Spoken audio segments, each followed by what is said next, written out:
All right, you bunch of yahoos, strap yourselves in for another episode of Dan and Don's Toxic Masculinity. In other words, shut up, sit up, and pay attention.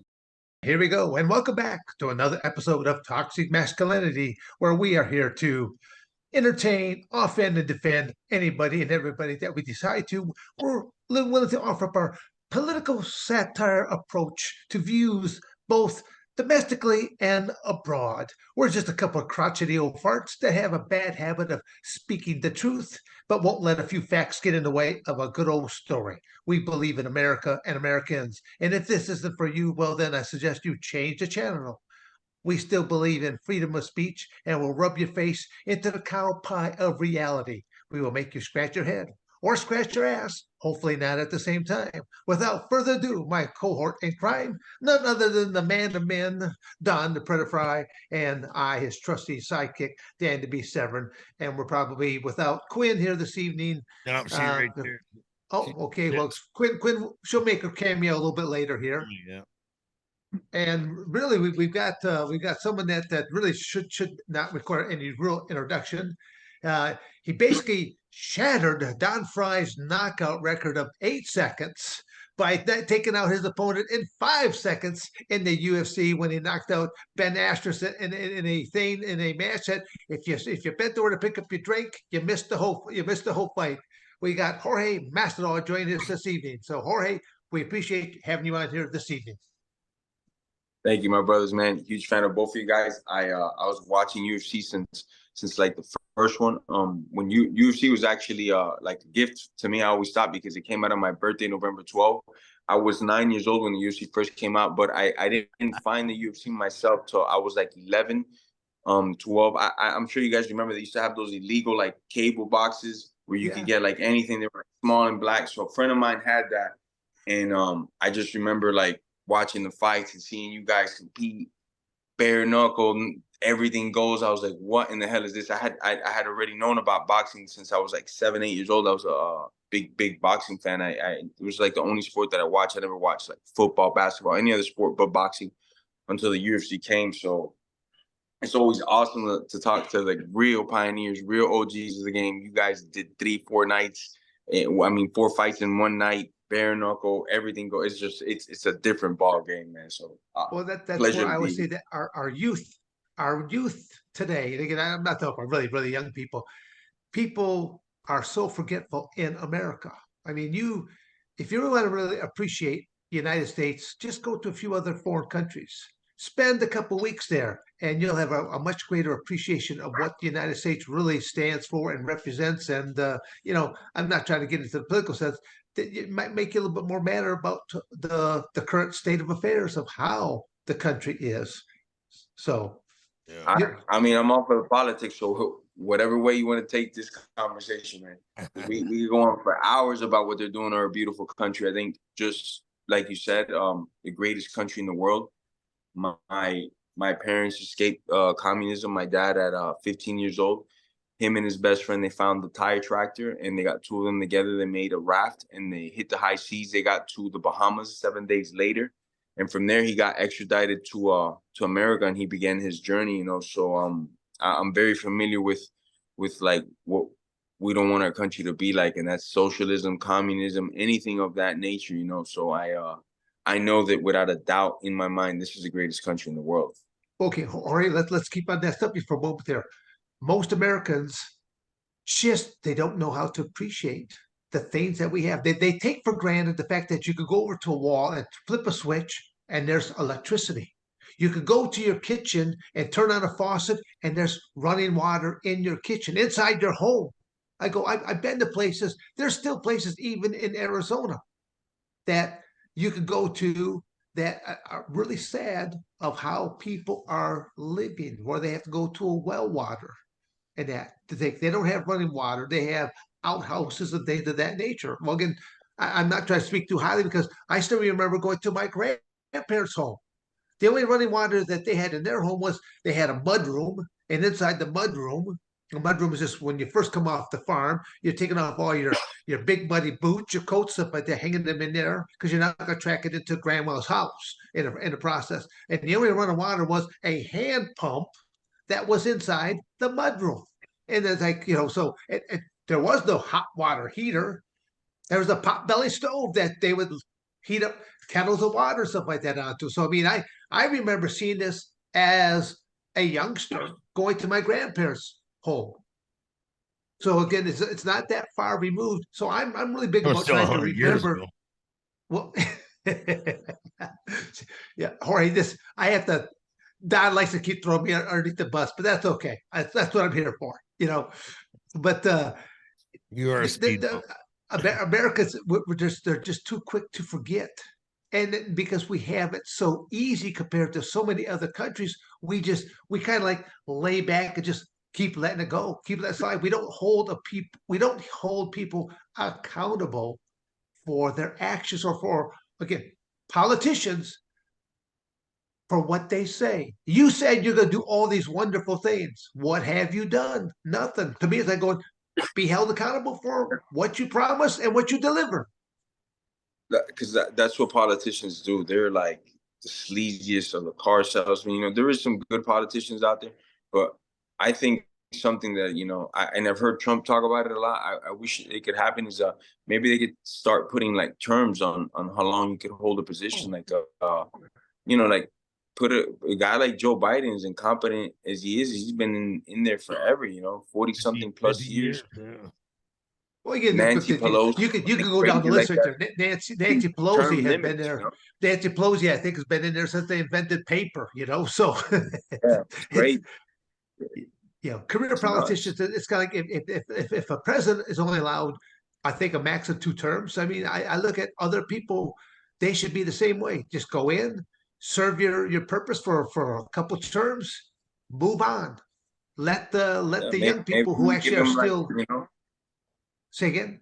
Maybe we give him like 3 terms, like you're saying, give him like 2-3 terms and then next, because if not, people hold too much power. We see what the FBI's done, how they've been weaponized against American citizens for, you going to a parent-teacher meeting and asking questions and not agreeing with them on their gender, on this new gender stuff. Now, all of a sudden, the FBI is interrogating our citizens. It's crazy. Like, they work for us. We're not fucking terrorists. The FBI should never be talking to a citizen that's just a concerned parent.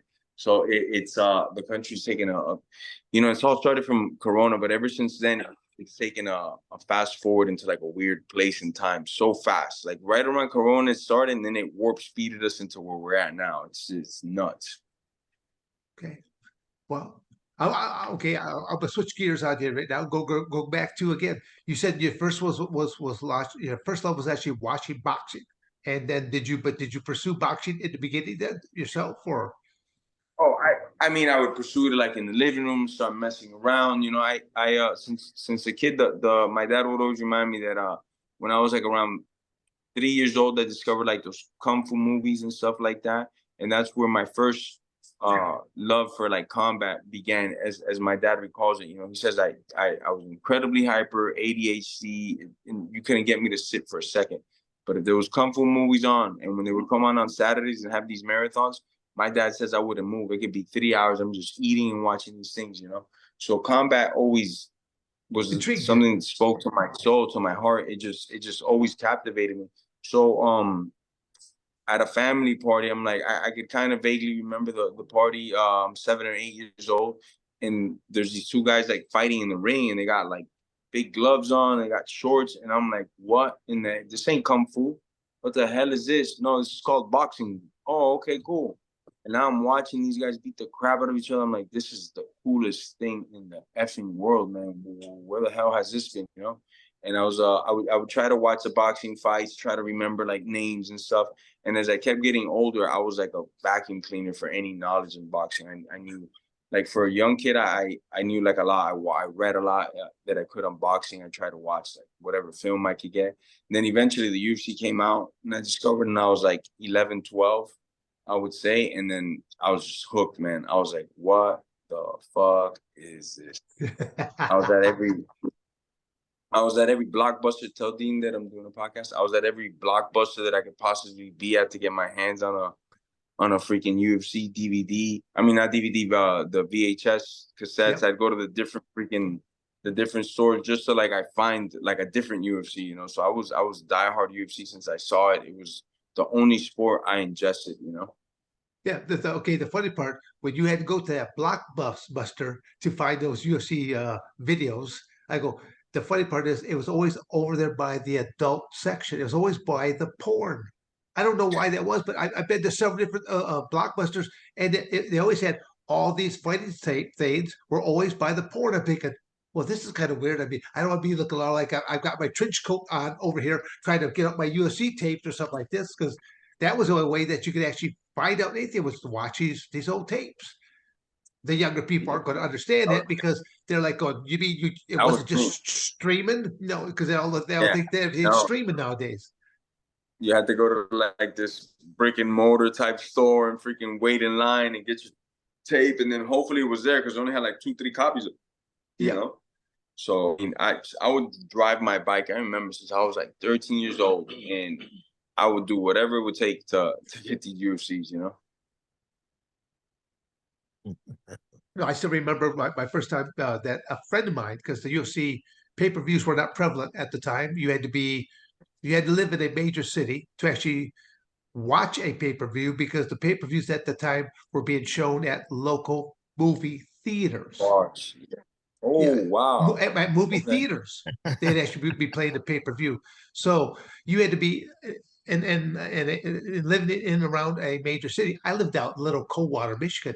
We didn't. Coldwater just a little hole in the wall type of place, not a major city whatsoever. So, over Detroit or up in Flint or Bay City or Grand Rapids, much bigger city, they had the movie theaters. They would know about this stuff. A friend of mine simply just watched the first couple, and he basically just said, "Hey, you ought to think about doing this." And then he basically brought over an old VHS tape that had some of the matches on there, and I'm watching people being, kicked in the face, this, that, the whole 9 yards. It's just like no holds barred, anything goes. I'm thinking, geez, so Pete, I go, is this, first off, I'm thinking to myself, is this legal? I mean, this is something that you think that would be in some warehouse building or something like that, and men are betting on, human cockfighting or something of this nature. But it's like, oh, no, it's actually legit. And there's like one weight class, anything. And nuts. Nuts, man. I called Severn up and I said, get me in on this, Severn. He says, yeah. And then I fly all the way to Atlanta. He gets me a fight in Atlanta, and it's in a warehouse. And I didn't get paid. I wonder, did he pay you, Severn? Is that what happened? The money went to I have amnesia right now. I think I fell down to hit my head or something like that. Yeah. No, it was strange times. I mean, when that, I mean, the Wild Wild West, it really was the Wild Wild West, because athletic commissions, athletic commissions didn't know what to do on this, and you just had some places that were just bent on their athletic commission, and other things that they might just actually go in and shut a show down just for no reason. But it slowly started eking out its niche left and right. I do believe a lot of the shows were simply just taking place up in Colorado. Yeah, it's basically Colorado's where they held several of them in the beginning, and but it's kind of like how many athletes are going to jump in there and do like college speed. I mean, you got to look at that's quite a high altitude. A lot of people weren't doing any kind of altitude type of training either. It's just show up and fight. That's crazy. You have such an advantage from there, Yeah, or be part of a show that got closed down on a Friday night, and then they load you up on an airplane, and then take you to another city, and you're supposed to be fighting Saturday night. Yeah. So again, the times have changed in a lot of ways, and for the better, and that's the good thing about it. It's like I like to see how it has really kind of it's gelled together. The sad part is that the athletes are still not being really paid what they're worth, because when you look at, if you make the headliner of a pay-per-view, proportionally there should be a certain percentage that should always be going towards the main event. I mean, professional wrestling was always that way, where if you are the main event of that show, more people are going to tune into that show because you're the main event. And if you get a strong semi-main event on there, both categories should help draw some people on in. And it's all based on percentiles. You get a percentile. Everyone gets a piece of the action, including the undercard will get something out of it. But there's still just the opening act to it. But that's professional wrestling, and the boxing world have been pretty much doing the same scenario for quite a few.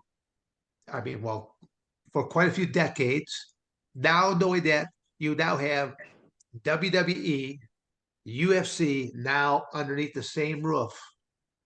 You got the biggest buy that took place, that you have now two major companies underneath. The reality of it is that you're going to see some more UFC stars that will cross over into professional wrestling, and they can milk out their career for a few additional years. But you're not going to see any professional wrestlers try to move over to MMA and see if they can milk out their career in that route, because there's a big difference between. I tried that shit, yeah. So maybe like a Brock Lesnar. When was your first fight? My first professional fight. Yeah, I was 18. As soon as I could go pro, I remember I told myself, man, I'm going pro. I was training already a little bit. Was it on the street or was it in an arena? Oh no. My first fight ever was way far from the arena. It was in the street, all mainly in the street. But my first pro fight, I was 18 years old. And then I did backyard fights. I got called up to go to Kimbo Slice's backyard. I got to compete there a couple times, twice. So that was cool, and then just pro, at 18, and then I just stayed like that, just stayed training and learning as much as I could and on the job. Yeah. So but you only fought with Kimbo twice. Yeah. Okay. Yeah. I fought in other like bullshit little, hey, come fight in this backyard and stuff like that back then when I was younger. It was it's kind of like a big thing, like, oh, you can box pretty good. My friend boxes. Why don't you fight him? And then we pet like some type of money, and that's what eventually kind of got me to like Kimbo's backyard. And then we ended up at the same gym, and Kimbo already kind of, his team more so kind of knew who I was. I was very young, but I had like a good reputation for being action, having quick hands and showing up to fight. So when they asked me to come to their backyard, I was like, this is crazy, because Kimbo Slice back then, when I was like 17, 16 years old, he was getting like 20, 30 million views on YouTube for a fight. Nobody was getting those numbers. I was like, wow. Not even Michael Jackson, like nobody. It was insane. I remember first seeing it on YouTube and I was like, this is crazy. What is this? And these fights were happening here in Miami. So it was always like, wow, I would one day love to fight there. And then, thank God I got to fight there. Yeah. And then you were 18. When you turned pro, you're 18. Who'd you fight for? It was a company. They're not around any longer. Absolute Fighting Championships, and then they would do a lot of co-promotions with Hook and Shoot. I don't know if you guys remember Hook and Shoot. They were around for a bit as well. They would co-promote a lot of shows, so they brought in a lot of talents. A lot of future UFC Hall of Famers came through them. They had good guys. They had good talents. It was a good scene. So maybe I had my first 8, 9 pro bouts with them. I would fight other places as well, but out of my first 9 bouts, I think 6 of them were with this promotion. Maybe 6 to 8 of my bouts. And it was very, very good competitive fighting. It was a lot of good guy on this side, a good guy on that side. So I got a lot of experience there. Did you have rounds? Did you have rounds? You just fight? Yeah. No. It was full MMA pro. It was 5-minute rounds, but it was in a ring. It was in a boxing ring. So a lot of my pro fights were in a boxing ring. So I had maybe like 7 or 8 fights in the ring, and then they started using the cage. And it was just 5-minute rounds, 3 of them. No, my first pro fights were, I think, 2 5-minute rounds. Just 2 5-minute rounds, and then they let me, the commission let me start doing 3 5-minute rounds. If they were doing them inside the ring like that, were a lot of athletes, once they hit like on their back, and they're going backwards, stuff like that, would they end up going like underneath the ropes? Get up. It actually happened to me in Atlanta, Georgia, fighting another UFC Hall of Famer and fighter, Rafael Sunsao. We were in the ropes, and we were jogging for position. He might have been on a double leg, or it might have been a couple inches right before we hit the ropes. He had a double leg, and we ended up going through the ropes. Like, we fell through the ropes. People caught us. And thank goodness, because the fall was like good. If I would have hit the freaking floor, I would have not been able to maybe fight at the same level. You know, I could have fought, but I definitely would have had a distinct injury, you know, on my back or the back of my head, because he was in on like my legs, and I went to sprawl out, and then he pushed into me, and boom, we went through the ropes, you know. And thank goodness some people caught us there. But if not, that could have been a bad one. Wow. I used to run these danger zone shows down in Indiana, and we do it in a ring. But I also had I had two judges tables, but then I had two other tables on the other side with two other people just sitting there, and they thought that they were judges. I'm like, going, no, you're what was known as the people catcher. I go, you keep those fighters inside that ring, and I even had extra stays on the rope so that they would not open up as much. So that, because a lot of times Nice. when you push it back on a guy, his butt hits that rope, and then the top rope will go right Yeah. over your head, and they'll just fly right on out. So it there were a couple That's what times happened. where there was a couple times with those people right there, and they caught him just to keep a line in, and that's what our referee stopped the action, keep bringing back on in, start him live again. So, but the cage, a lot of people thought that the cage was kind of like really kind of a like almost like gladiator type thing. They didn't think they didn't. A lot of people were condoning on that because they looked at it as more like the Coliseum, but for the safety factor, because you were doing any and all techniques were allowed, whether it's a striking or grappling type of thing. So the cage made a whole lot of sense. The UFC cage, Oh, yeah. though, it was only the cage was only 6 feet tall. So if you're a 6 foot tall person, you would see this bar across your head most of the time. Like for example, like what I did with my cage was 8 foot tall. So all you saw was the little Nice. chain link fencing like this. You could, from outside shot, you could shoot the camera right through the fence and then have a good view of you and your opponent taking place.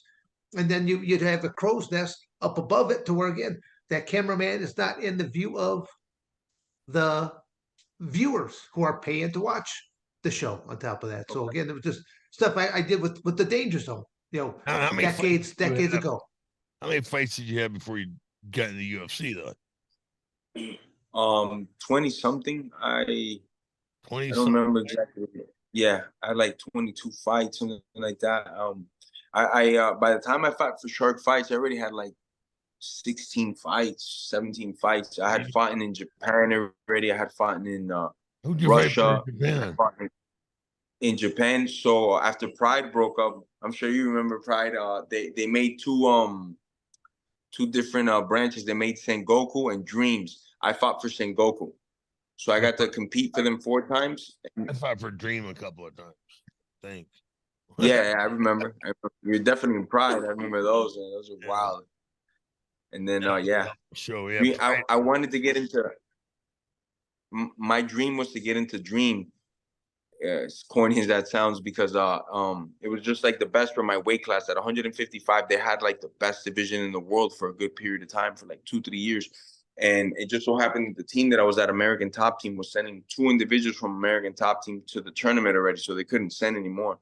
So I ended up going with Sengoku, which had great fighters as well. Takanori Gomi was there, Kitaoka. They had a lot of good Japanese 155 fighters. Yeah.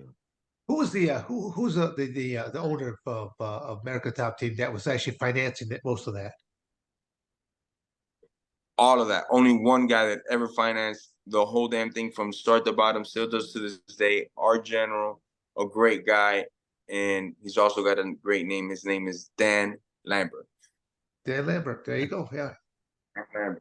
That is the man, the most humble guy probably too you ever meet like that. But yeah, the guy loved the sport, put a great team together, helped out all the athletes, helped out all the coaches, and he's the driving force behind the gym, getting all these belts, you know. Did you know what Dan's up to nowadays? I have no idea. I mean, because I know I knew that. I was pretty sure it was him that did those shows, but again, I just looked for confirmation from you. Okay. What's he up to Dan, nowadays? just managing the gym. He's there every day. Oh, yes. Okay. So Usually, America Top Team is still running strong. yeah, yes, sir. We just got another belt in the UFC at 125 pounds. Pantoja. We just had we just had Johnny Eblen defend his belt as well on Bellator. We had another guy compete as well in Bellator and win. We had two guys win. So it's out of Miami? um, Is it out of Miami? no, it's in Coconut Creek, 1 hour from Miami. Okay. Sir. Okay. Coconut Creek, Florida, right? Yeah. Yes, sir. Okay. All right. Okay. I think Yes, sir. How long has he had that gym? I'm gonna say like 18 years, something like that. I got in there year 3, yeah, something like that. Year 3 of American Top Team, up and running, and I've been there ever since. Never left, never will. Yeah. Good. Good vibe. You know, there's so many talented guys, no ego in there. The coaches, a lot of the coaches were ex-fighters, so there's no ego on that side as well. If you're training with this guy, you're training Loyalty with is that a guy. rarity, man. You know, it's good that you have loyalty. It's a rarity, man. I'll tell you. No, yeah. You know, if somebody's good with me, I'm good with them. You know, and this gym has given me everything, a lot. I came there very raw, just being like a good, you know, natural striker. You know, with good hand speed, great reflexes and stuff. But they literally showed me everything else, how to like wrestle, jujitsu, offensive, defensive. You know, everything. So I owe them a lot, man. Great facility. Oh, here. Okay. Let's go for a lot of people know you for is this incredibly short knockout there of Ben Askren. When did you come up with this plan? Was this your idea? Was it somebody else's idea? I'm just kind of curious. Where No, did this game plan come from? you know, Ben had a tendency to always freaking, you know, if you violate his space, he's gonna duck and he's gonna sniff a crotch. You know, He's gonna go for a double. he's gonna go to the legs. You know, and I've never been against like wrestling or grappling, but when a guy's using it to stall, like you guys were trying to hurt people, take them down and punch them in the face. Like these guys are just like they want to get into stall position, just put you up against the cage and just smother you, not throw an elbow, not throw a punch. And that's not fighting. You're like wrestling, you know? So I knew that was a big tendency for him. So I wanted to cut the space on him quick without giving him a chance. These were my thoughts, that I would just rush his space and he's going to go to what he's always done, which is level change and sniff my crotch. But I'm going to have a plan for him this time. If he does duck, he's going to fucking catch a knee, whether it's on the collarbone or in the chin. It's going to take him out of existence, you know? So I crept up to him, walking nice and slow. And as soon as I sprinted at him, he did exactly as I knew he'd do. He level changed. And when he did that, it was too late. Then he was already set up and ready to locked and loaded, you know? Well, you had, I mean, honestly, you had to be ecstatic when that happened like that. It just all the way it all played out right in front of you like that. To where, boom, he's down, he's out. I had been seeing that knee for like 7 weeks in my head. That moment, then he. So when it actually happened, it was like very surreal. At first, I had a lot of emotion, but then I was like, "Holy smokes! I've seen this exact same thing in my head for 7 weeks, every freaking night before I go to sleep. This is crazy." So it was even more surreal. Like, wow, I knew this was gonna happen, and I made it all happen from right here. So it was a great feeling and emotion. I did well the rest of the year, and it was amazing. Yeah, no, I was again, watching it that night. It's like, wow, that was like, what am I doing with the rest of my bowl of popcorn here now? You know, show was kind of short lived. I'm thinking, oh well, okay, that was incredible. Let's rewind it a few more times. Yeah, well, if the fat ass I knocked out didn't move so slow, I'd still have the record, you know.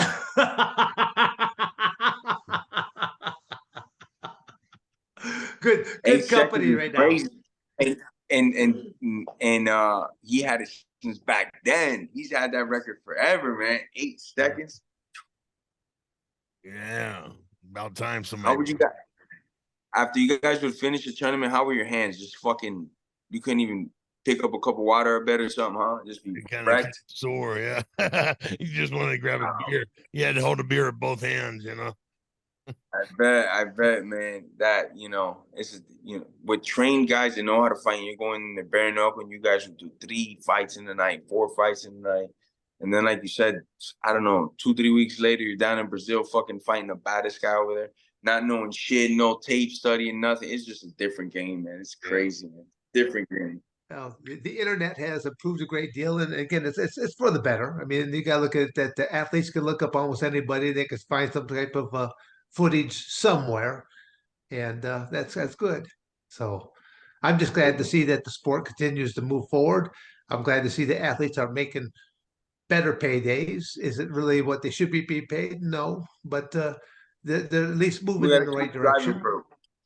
Yeah, we definitely got to keep pushing towards it and always advocating for these guys to get paid better, Yeah, You and think I think there should be something, some type of a fund there that helps to take care of some of the athletes that do get hurt in Yeah. in the name of competition because they may not ever be able to go back to any kind of a real career after that. So there should be some type of, I mean, all other sports have, like when you look at football and basketball and all these other pro level sports, they have something right there to help take care of because they have some a athletes union. that, They have a union. You know, yeah, you couldn't unionize the fight game because there's always some asshole who would fucking fight for free just to be on TV, you know? And I mean, it'd be a shitty quality show, but it'd still be the show. You know, You said it perfectly. They're always gonna find a guy to do it cheaper.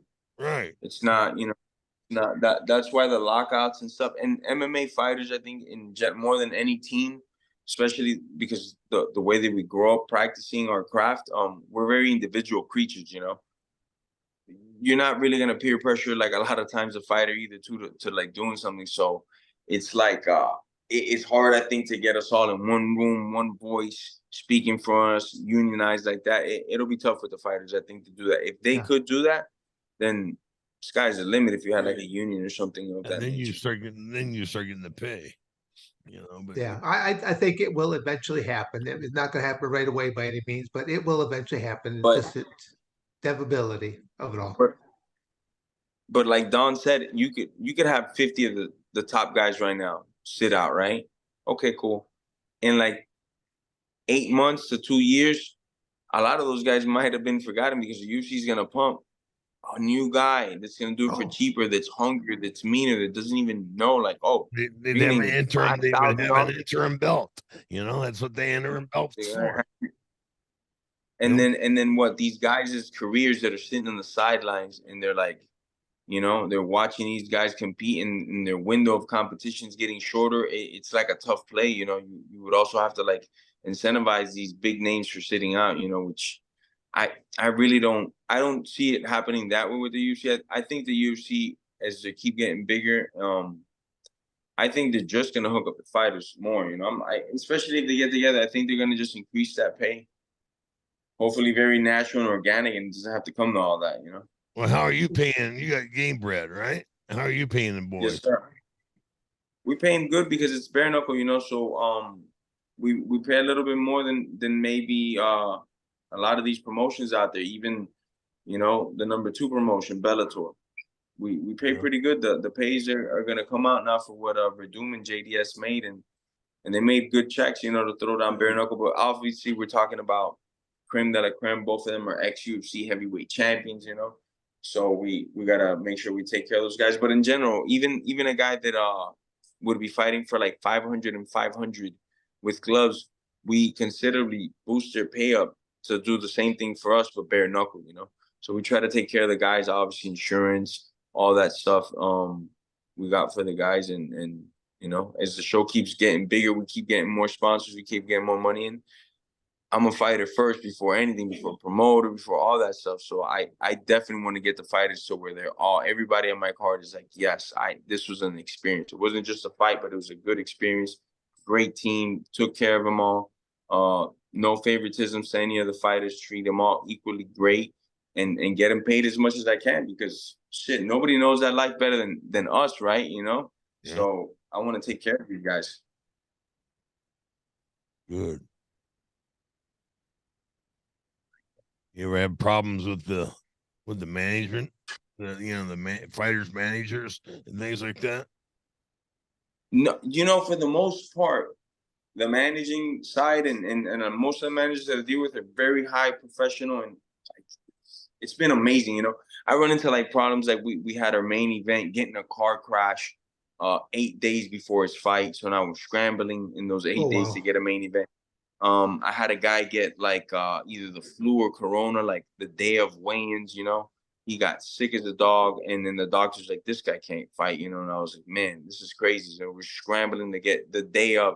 We got a guy to lose 17 pounds from American Top Team, drive up all the way to Orlando, like 5 hours and change in that part of town from where they were at. And he had everything right, but just the blood exam wasn't going to come in time. So he even made weight and everything, but his blood exam didn't get in time. So we couldn't make the fight happen. But crazy things like that, left and right, always in the promoting world.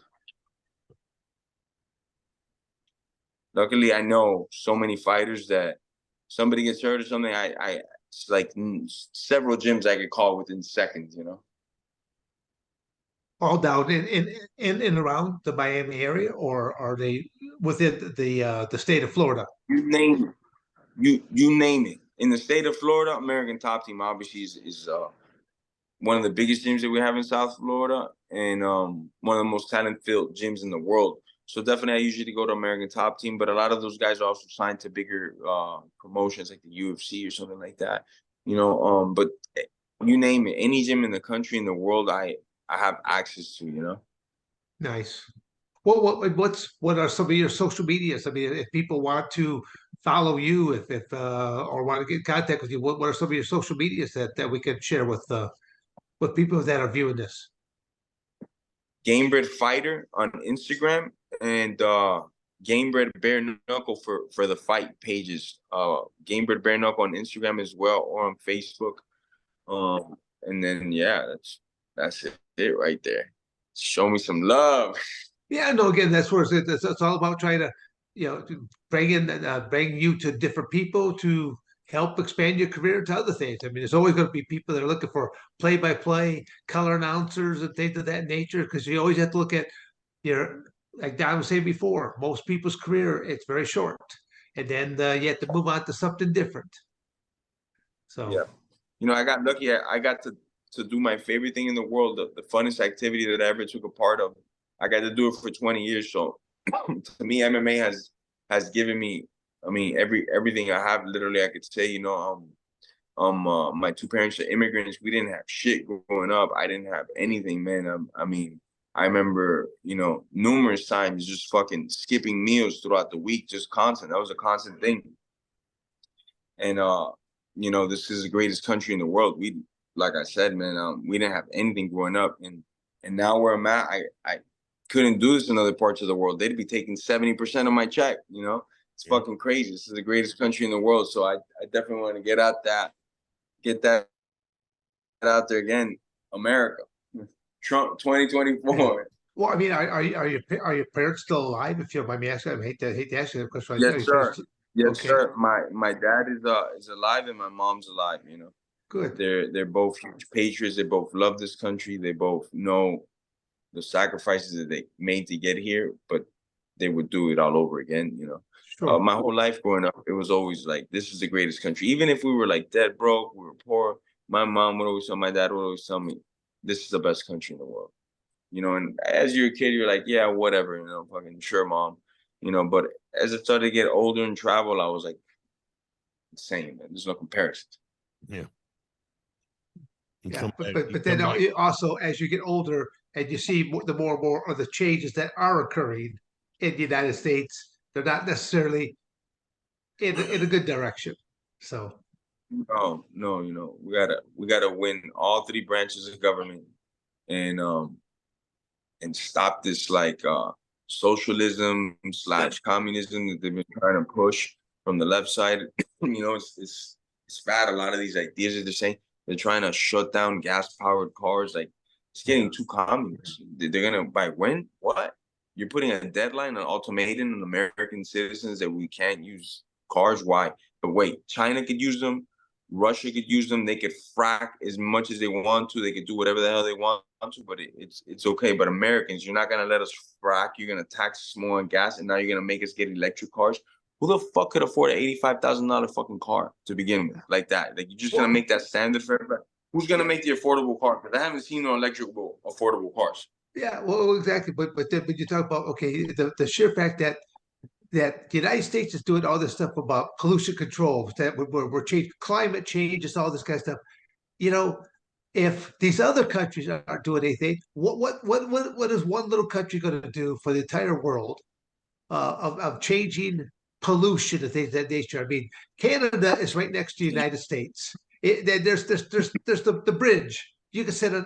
I could be in the state of Michigan, and I could be looking right over into Canada, and I'm thinking, and you see smokestacks just billowing. I'm thinking, this doesn't make sense at all. You know, we're going to do something, and right across the river here is there's nothing being done. So it's like it's so ridiculous.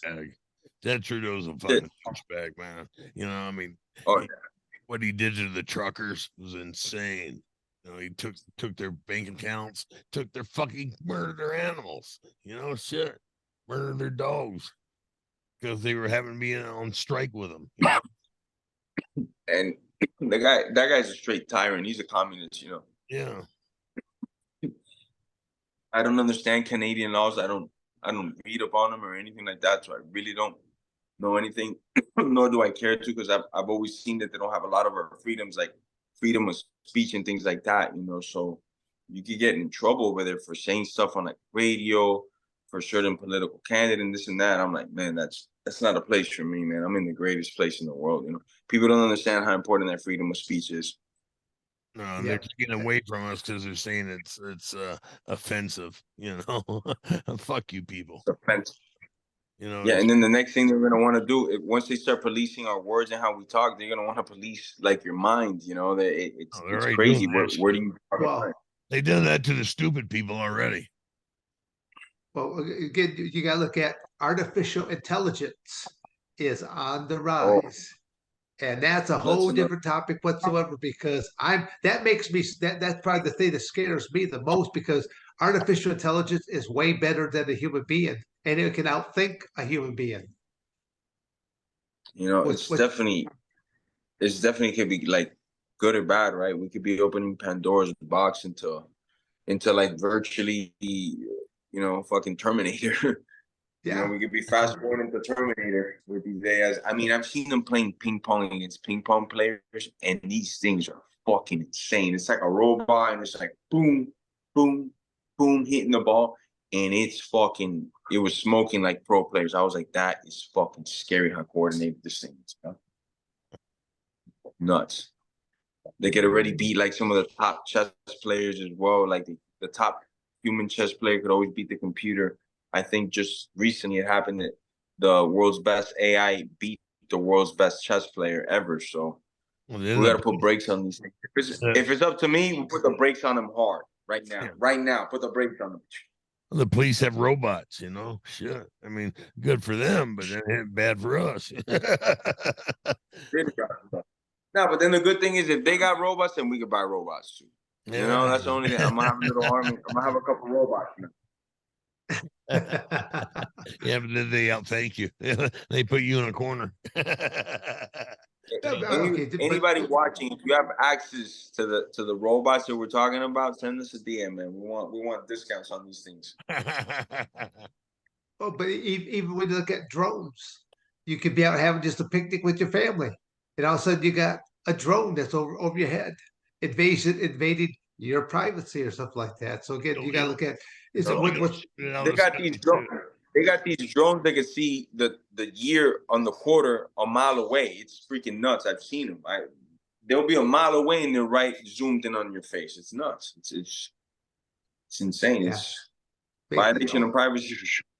Yeah, a lot of stuff just makes me nervous in a lot of different ways. There's like going, whoa, I don't. We need to put some buffers and some restrictions on a lot of this stuff, because invasion of your privacy in so many different ways, you know, none of them good. None of them good, you know. That's why we need Trump in there. Somebody that's gonna fight. Yeah. The regular Joe, for the regular citizen and civilian, he's gonna fight like a fighting dog. He's not gonna take a step back. He's not gonna apologize for his freaking actions.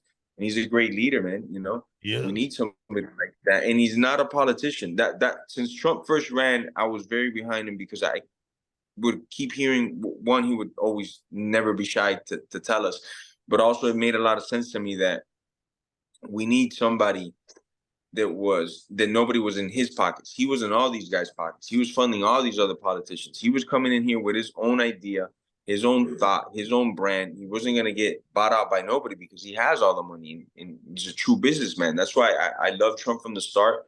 I stayed with him when he first ran against Hillary, obviously, and been through with him now. I know he's like facing 600 years and people are like, only the idiot cheap people are like, man, how could you still vote for this guy? He's got all these charges. I'm like, you got to be an idiot. You got to know that all this is because that's how good this guy is to the people. This is the guy that's going to lead us back to prosperity in America. So it's nuts, man. I've never seen a president be so witch hunt, so crucified ever in the history of presidents. Yeah. This guy, like, because he can't be think bought. of all the shit Joe Biden's done.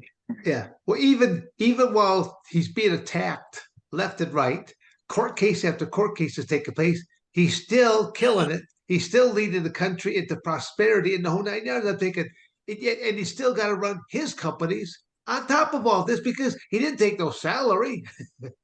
So I mean, the guy knew his stuff.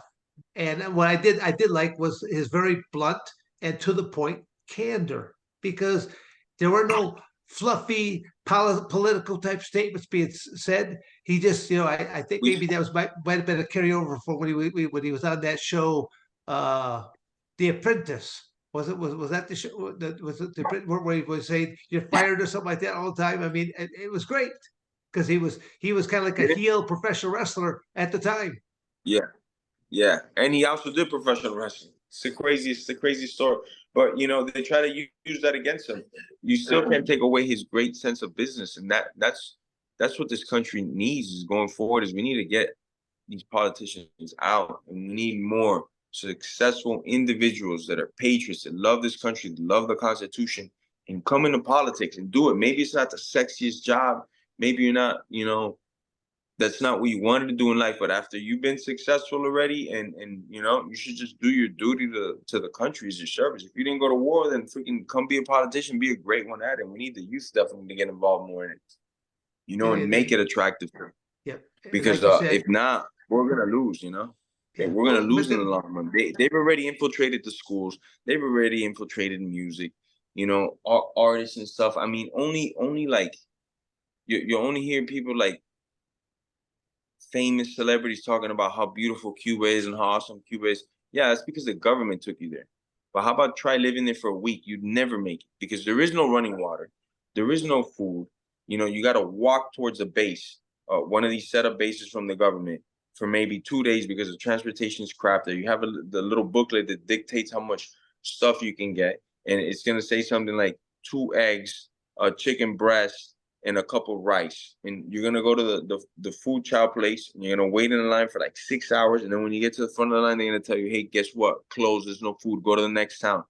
That's a 3-day hike because you're gonna take a bus. You're gonna walk through hills, and you're gonna take another bus, and then you're gonna get to that place, and guess what? No food in that fucking place either. How could you ever talk well about Cuba? 90% of these people are starving to death. Who does talk good about them? The celebrities, all the people that are like brainwashed. You go to any of these places, you would never live there. You wouldn't want your family there. They got everything, man. The music. Luckily, sports, and they'll never have fighting because to be a fighter is it's a whole other thing. These other like basketball players that are brainwashed because they got those endorsement deals and stuff like that. Fuck you for selling out to America, motherfuckers. I think I'd vote for you there, Jorge, for a political office. I like your bluntness and to the point candor. We need more people like that. I for the life of me didn't care for politics like most people, a good amount of my life, So I was like maybe 14, 15 that I really started to see why my dad escaped this place. Like you know, at first I heard that he got away from Cuba, and then I heard, you know, as I got a little older, oh, Cuba's 90 miles away. Oh, not that far. And then I got old, and I was like 12, 13 years old, and I was like, shit, swimming wise, that's a what? That's a fucking movie. Swimming? What? Man, no way you did that. He's like, yeah, I did that. I go, but why? Why would you do that shit? The fuck were you running from? He goes, bro, you don't understand. You want to be told what's your favorite color, what to fucking eat, what you're going to be in school, if you go to school, and then on top of it, you can become a doctor, and you're still a prostitute on the street. The women over there are incredibly smart. They go to school, they become a doctor, and then they still can't make ends meet, and they have to prostitute themselves. That's a failed government, failed equation, you know? So I knew about all this since very young. It's all my family would talk about at the family dinners, at family functions. It was always a very hard topic. So even though I didn't care for it, I was groomed for it a lot, you know? Yeah, no, yeah, through my amateur wrestling career, I've been to all the greatest countries that held a team that would compete in either freestyle Greco-Roman wrestling, and they were typically almost all communist bloc type of countries. You know, to go to Russia, Mongolia, Bulgaria. You know, that's the only thing the communists are good at, sports. You know, because they're gonna just fucking shove you in there from the age of 5. You got no choice. Yeah, well, but they're gonna do that. But then also you get what you said about that, no choice. Yeah, you could. There was always this thing about, especially when it came to like the athletics, you got to beat the Americans. Is what they were always really big about. You have to beat the Americans, and if you can't beat the Americans, we'll find someone else that can take your spot. And because they're big about that, but a lot of these athletes, they didn't know that they have their various coaches, and they got their various dietitians of this nature. They were feeding them supplements, but these supplements were also stuff that caused all kinds of different types of illnesses later in life for them. But again, then they were taking steroids, stuff like that at the time, but they did not know it. It was being prescribed to them by their. How many times has Russia been banned? You know, they've had to change their name in the Olympics. They were the Russian Federation of Sport. They weren't legally allowed to be called Russia because Russia was banned for cheating. But somehow, some way, they managed to slip that one in. You know, so it's just crazy. America's always under the most scrutiny and the most fair, I think, as well for the drug testing. Because man, I got so fucking drug tested as an athlete for USADA, and I'm proud of it. I have a jacket that says how many times I got drug tested and passed the test, you know. No offense to people that ever did it or not, but if we're talking about drug testing, I love it for it to be either really strict, or if not, you know, don't do nothing and let it be a wild, wild west.